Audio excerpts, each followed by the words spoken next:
بسم اللہ الرحمن الرحیم۔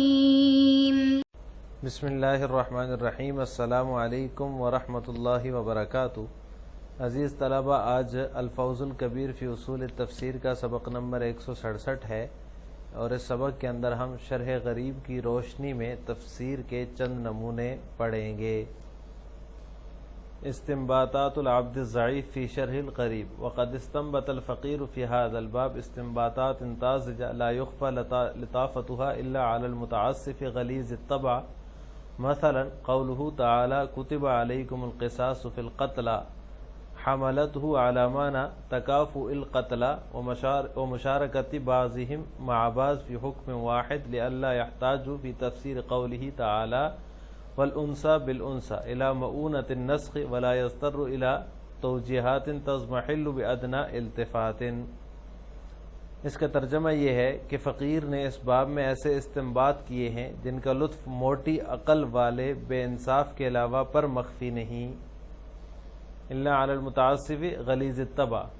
موٹی عقل والے بے انصاف کے علاوہ پر مخفی نہیں۔ مثلا اللہ تعالیٰ کا فرمان کتب علیکم القصاص فی القتلى،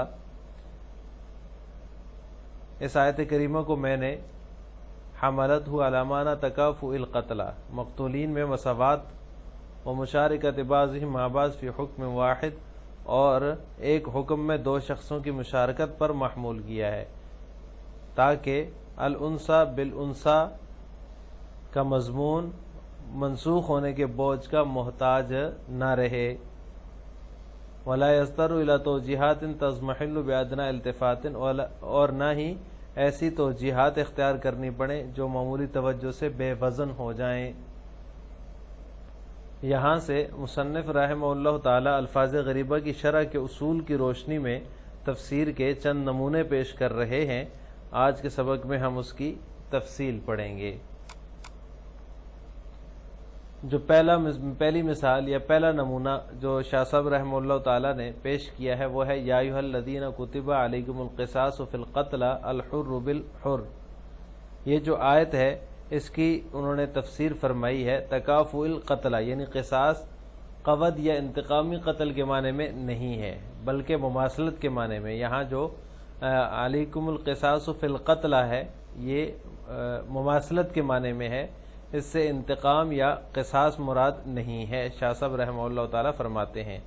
اور آیت کریمہ کی تفسیر یہ ہے کہ شرعی حکم کے اعتبار سے دو مماثل شخصوں کو یکساں حیثیت دینی چاہیے،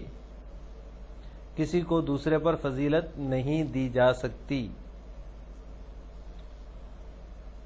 اور مماثلت کا معیار قرآن کریم کے مطابق یہ ہے کہ آزاد آزاد کا مماثل ہے، یعنی آزاد جو ہے وہ آزاد کے برابر ہے، غلام غلام کے برابر ہے، عورت عورت کے برابر ہے۔ ان اصناف کی جو باہمی مماثلت ہے ایک ایسی حقیقت ہے جس میں قبائل یا اشخاص کے تغیر سے کوئی فرق نہیں پڑتا۔ ایک معزز خاندان کے غلام کی حیثیت پسماندہ خاندان کے غلام سے ذرہ برابر بھی زیادہ نہیں ہے۔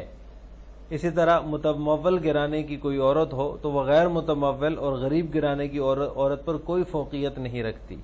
لہٰذا عبد کے بدلے میں حر کا جو قتل ہے یعنی غلام کے بدلے میں آزاد کا قتل، اس وجہ سے کہ غلام کا تعلق شریف خاندان سے ہے اور جو آزاد ہے اس کا تعلق ایک بڑے گرانے سے ہے، یہ اصول مماثلت کے بالکل خلاف ہے۔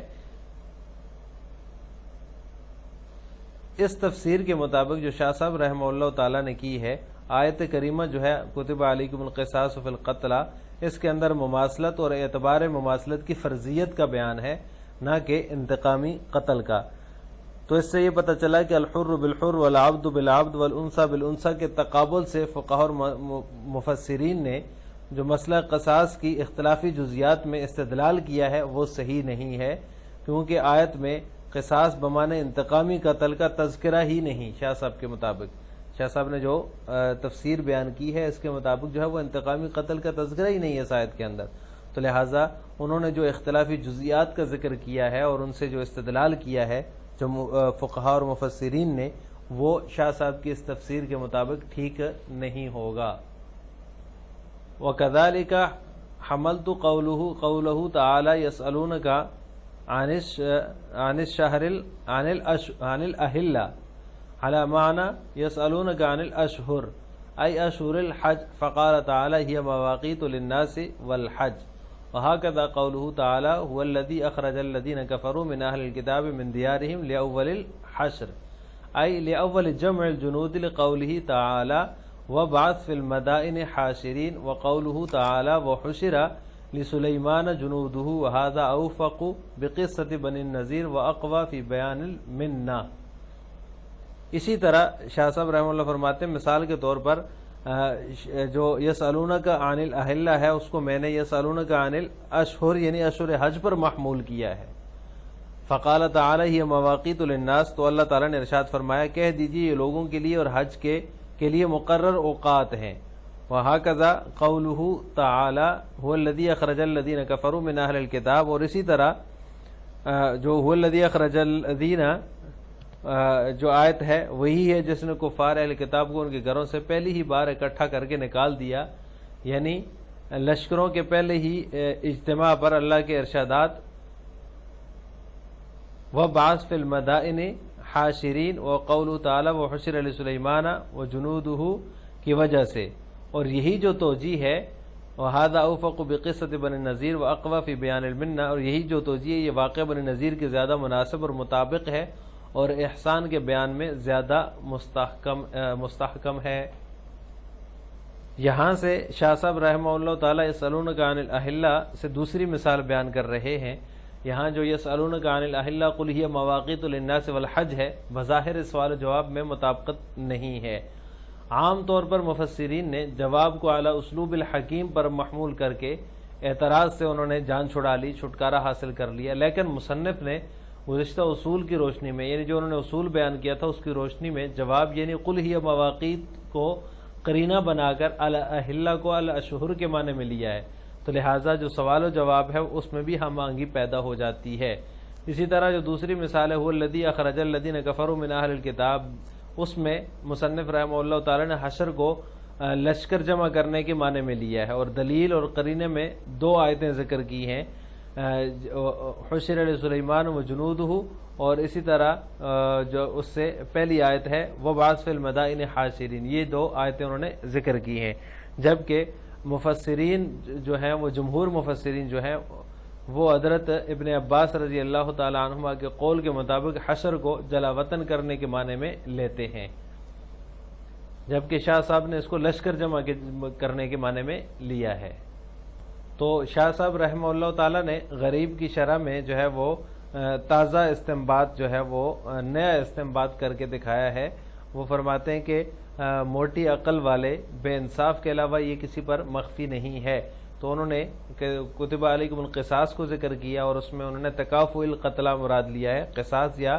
انتقامی قتل کے معنی انہوں نے مراد نہیں لیے، جبکہ عام طور پر مفسرین اس کو انتقامی قتل کے معنی میں لیتے ہیں. اور اس طرح یسألونک عن الأہلہ سے الاشہر مراد لیا ہے، یعنی اشہر حج مراد لیا ہے. تو اس صورت میں سوال و جواب میں مطابقت پیدا ہو جاتی ہے اور ہم آہنگی پیدا ہو جاتی ہے. تو آج کے سبق کا خلاصہ یہ ہوا کہ ہم نے الفاظ غریبہ کی تشریح میں تفسیر کے چند نمونے جو ہے وہ تفصیل سے پڑھے ہیں جو حضرت شاہ صاحب رحمہ اللہ تعالیٰ نے اپنے استنباط کا ذکر کیا ہے، اور ان کا فرمایا کہ ان کا لطف جو ہے وہ کسی موٹی عقل والے بے انصاف کے علاوہ ہر شخص پر جو ہے وہ ظاہر ہے، مخفی نہیں ہے. اس میں انہوں نے دو مثالیں ذکر کی، کتب علیکم القصاص والی اور دوسری یسألونک عن الأہلہ والی، جس کی تفصیل گزر چکی ہے. السلام علیکم ورحمۃ اللہ وبرکاتہ.